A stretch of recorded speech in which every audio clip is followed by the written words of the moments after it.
Hey, welcome back, everyone. As a veteran or first responder, you've been trained to survive the chaos. You can take the beating and push through the exhaustion because that's what these jobs require. It's what makes you exceptional. But let's be honest. That same armor that helps you perform can start to crush you. You aren't a machine. You can't keep running on fumes, skipping sleep, and shoving down the trauma, but expecting your body and mind to just deal with it. When you treat your health and your identity like they're disposable, the career doesn't just take your time. It can destroy you from the inside out. You've got to learn how to turn the job off, because carrying the weight of these careers doesn't mean you have to let it break your back. Taking care of the person inside of the uniform isn't optional. It's mandatory maintenance. If you don't take care of the engine, the vehicle will likely stop running. It's that simple. These careers throw the worst at you, and you survive. But don't let the daily grind be what takes you out because you aren't offloading it. And the cumulative damage doesn't usually show up all at once. At some point, if you're not careful, you can find yourself drifting, especially when you realize you aren't able to turn the job off anymore.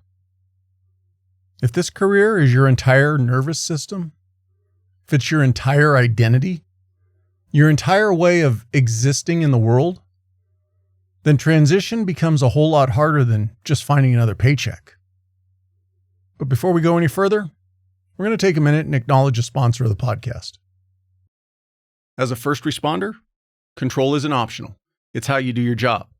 But when it comes to buying or refinancing a home, most lenders don't get your world. Police Mortgage does. They specialize in working with first responders, walking you through the process, breaking down your options, and helping you lock in competitive rates without the runaround. Take control of your financial future with people who have your back.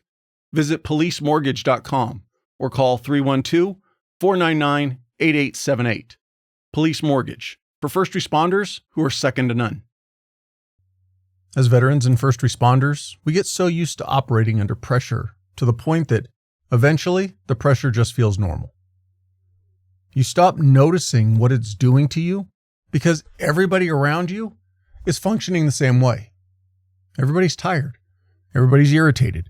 Everybody else is running on caffeine and poor sleep. Then after a while, you stop recognizing that it's actually abnormal. But your body, it doesn't know the difference between what's the job and what's your life.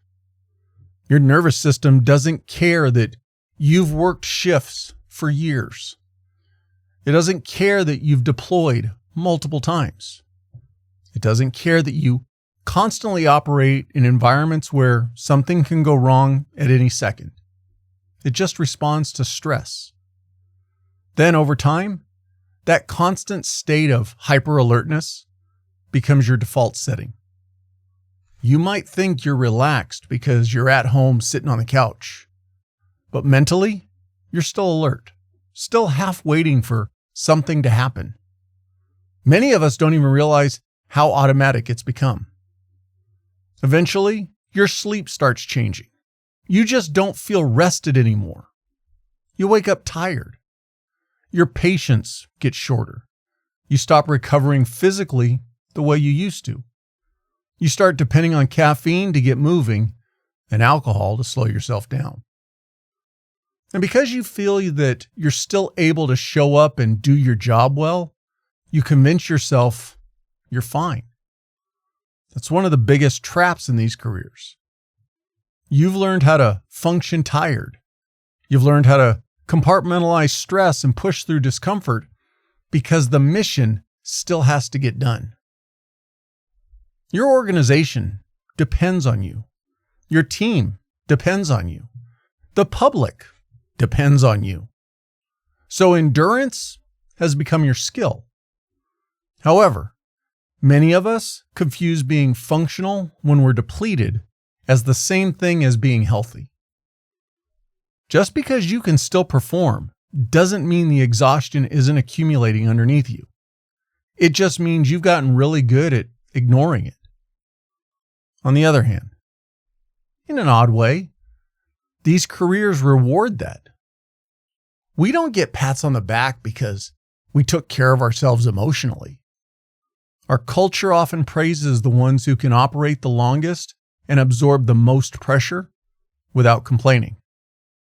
But eventually, there's a price to pay for that. Sometimes the price shows up physically, sometimes emotionally, sometimes in your relationships. Emotional suppression has a way of slowly becoming emotional isolation. At first, it feels productive. You'll tell yourself you're keeping things internal so that you don't burden your family. Or you'll tell yourself you're protecting them by not talking about certain things. But then the people closest to you can start feeling like they only get access to whatever energy you have left after the career takes the lion's share. And just like you, our families adapt quietly, but eventually they'll complain loudly. Your spouse may stop asking how your day was because your answers have gotten shorter over the years. Your kids may start sensing when you're mentally unavailable, even though you're physically sitting in the room. The tension is there, but nobody talks about it directly. Everybody just adjusts around it. And the dangerous part is that you may not even realize it's happening, because from your perspective, you're still doing your job. You're still providing, still handling your responsibilities. But presence and availability aren't always the same thing. So many of us get used to shutting our emotions down operationally that eventually we can stop being reachable personally. On the other hand, we can treat that numbness like it's our strength. You stop reacting emotionally to things and convince yourself that that means you've matured, that you're tougher now, you're more controlled and less affected. But sometimes it's not control. Sometimes it's disconnection. There's a difference between being calm and being emotionally unavailable. There's a difference between resilience and simply becoming apathetic. And these careers can blur that line over time. Because as high performers, we're usually the people most capable of hiding the warning signs from ourselves. You normalize your fatigue because everybody else is tired too. You normalize your lack of patience because the environment is stressful. You normalize poor sleep because shift work and operational tempo are just part of the job. And maybe this is more for my old timers. You might normalize increased drinking because it's socially accepted inside our circles. But eventually, you stop noticing how little interest you have in anything outside the job. The career slowly becomes the only thing that defines you. That assignment that you worked so hard to get. Your team, can't let them down. If they're running 100 miles an hour, so are you.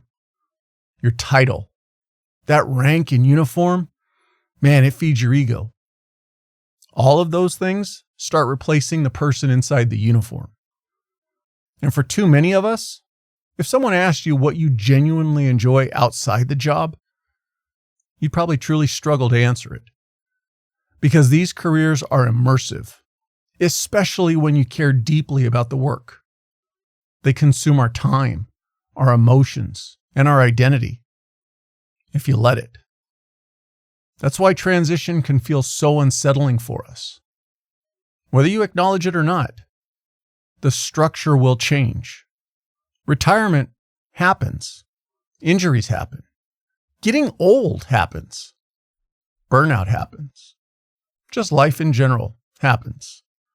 And sometimes the damage is forgetting there was a person underneath the uniform the entire time. But first, let's take one last break to acknowledge a sponsor of the podcast. And when we come back, we'll close out this episode.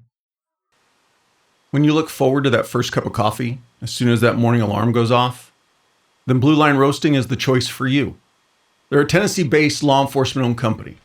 They're roasting small batches of premium coffee, fresh, within 48 hours of your ordering and ship fast so it doesn't sit around getting stale. From Patriot, their light roast, to Failure Drill, their dark roast. They've got something that fits whatever you prefer.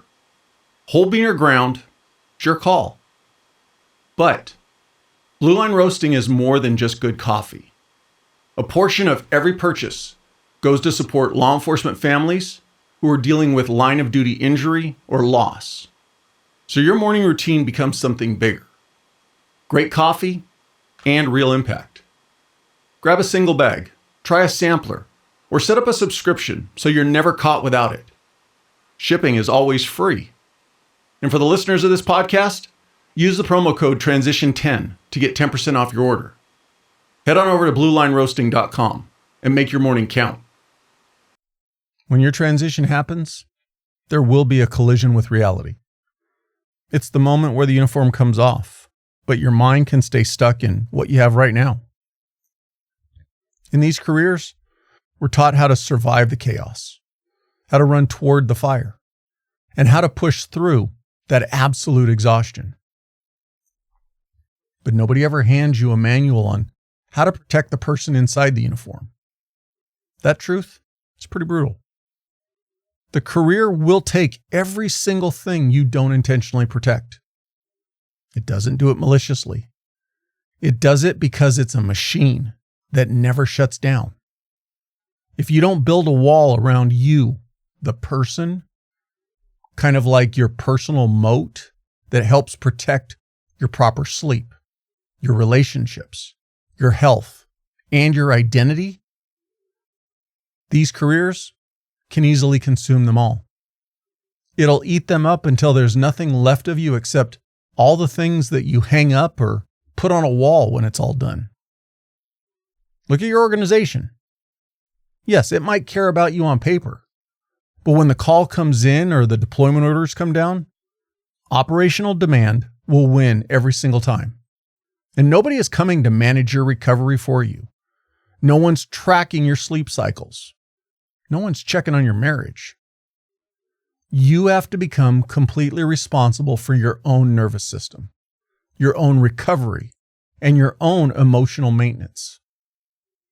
Dedicated accountability has to replace passive hope. Because hoping that you'll be okay at the end is a losing bet.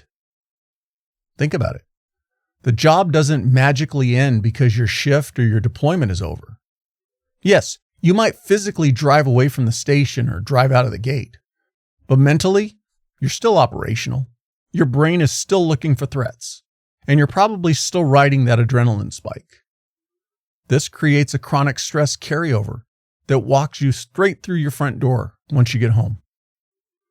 As a veteran or first responder, over the years or decades that you've done these careers, the inability to truly decompress builds up like plaque in our arteries. That's why the idea of transition gets so terrifying. Transition gets infinitely harder when you've completely lost yourself before it even arrives. If you only know yourself through this profession, then who you are when the uniform is gone? What if it's unexpected? An injury, forced retirement, a med board separation. What if it's merely you've lost the desire to do this anymore? Regardless what the reason is, the identity can be taken away in an instant. And if you haven't built a life outside the job, that sudden change won't just be a career shift. It can feel like an identity collapse because you forgot who you were before you put on a uniform. You need to reframe how you look at this today. Taking care of your mind and body is an operational responsibility, but more importantly, a personal responsibility. Getting solid sleep, prioritizing your fitness, managing your temper, and protecting your relationships, especially with the people away from the job. If you want to get even more touchy-feely, go to therapy or counseling. You'll be surprised what you might learn that you're carrying when the right person knows how to ask the right questions. It's the most courageous thing you can do for yourself and your family. But bottom line, all of these things, directly affect your judgment, your patience, your ability to lead, and your long-term survivability. If you neglect the machine will fail when you need it the most. And remember, your family doesn't need a distant, locked-down ex-hero. Because yes, you will be an ex. Get over it. They actually need someone they can connect with.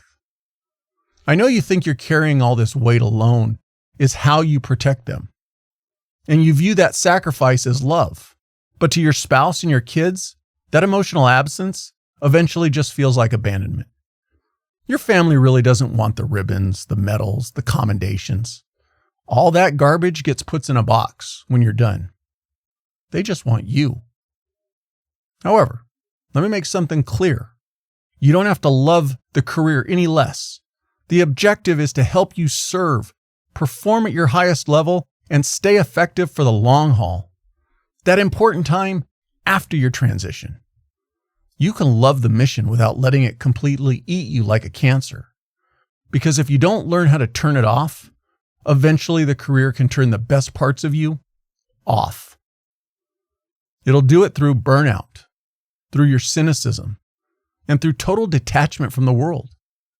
It'll show up as your body's physical deterioration, failed relationships, or a complete identity crisis when the ride finally stops. However, if you want to go further into this topic, along with more information on transition planning and preparation, you need to be reading my weekly newsletter. I've just revamped what it's presenting.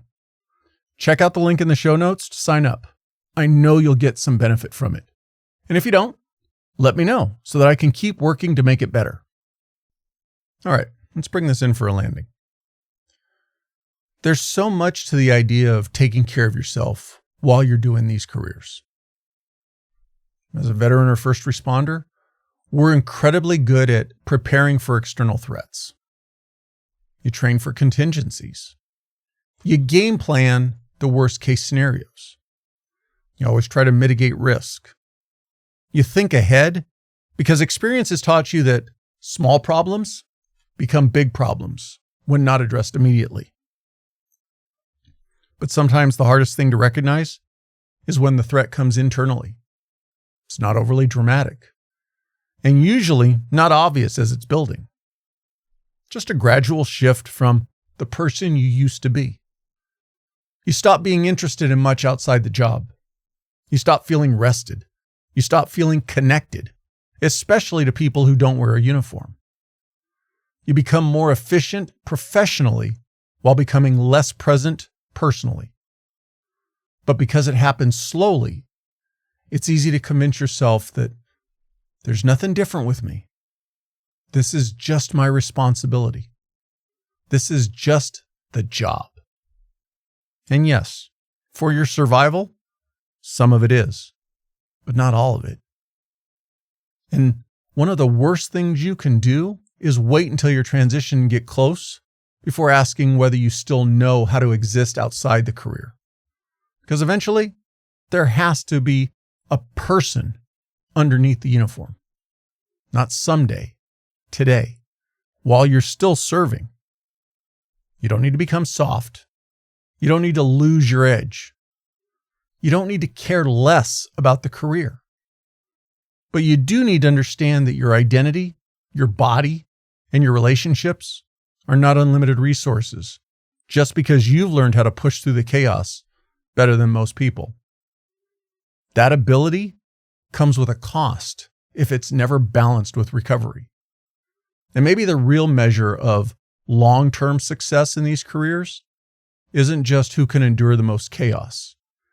Maybe it's who can go through years of pressure, the responsibility, and the trauma, and still remain connected to themselves when the uniform eventually comes off.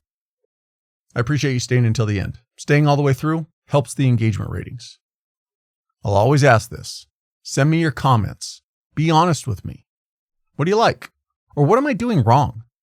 I can't make any changes unless you tell me what you need.